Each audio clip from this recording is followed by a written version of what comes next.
আসসালামু আলাইকুম, চলে আসলাম মাশাআল্লাহ লাইফস্টাইল ব্লগে।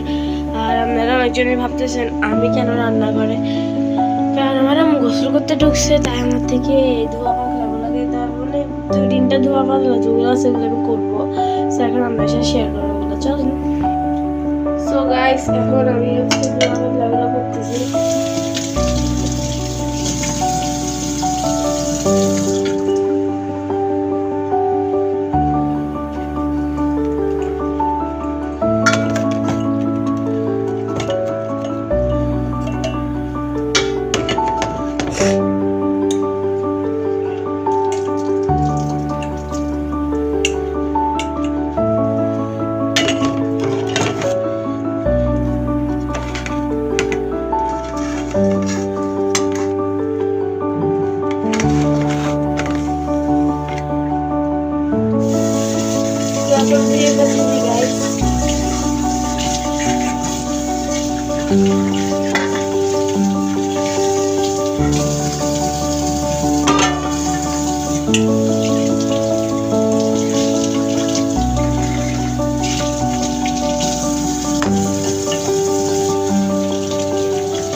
গাইস, দেখতে তো পাইছেন আমি কিভাবে কাজ করি ঘরের, কিন্তু এটা হঠাৎ ভিতর করে আমি এরকম করি না, সবসময় আমার আম্মুই করে।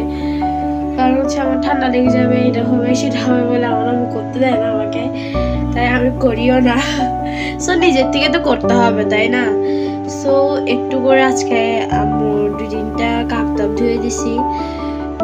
আমার থেকে এটা করে অনেক বেশি লাগে। সো এগুলো এখন আমি টেবিলে নিয়ে যেয়ে রাখবো। সো চল, সো কাপগুলো আমি কেমন নিয়ে বুঝতেছি না, তাও কষ্ট করে একটু হাতে এরকম করে নিয়ে বেঁধাচ্ছি। চলেন। সো গাইস, এই কাপগুলো কিন্তু আমি ধুই নাই, কিন্তু এখন আমার রাখবো আমি হচ্ছে।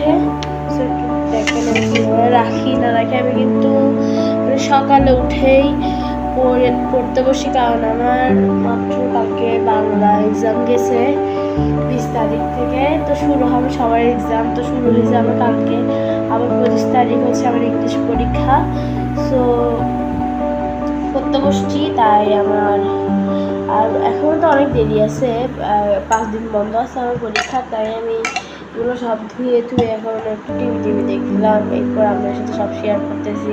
তো এখন আমি কীভাবে এখানে রাখবো, এখানে কিন্তু অলরেডি কাপ আছে, বাট এটার এই যে একটা নাই, ওইটা এখানে রাখি দিচ্ছি।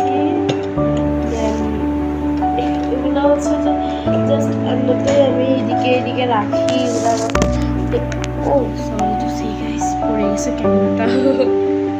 এই যে এখানে আমার টেবিলে অবস্থা চলে, আর এখানে আমার বই কাঁথা যেগুলো আমি হচ্ছে রেখে দিই।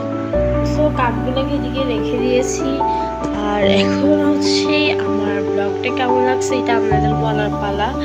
So bye bye.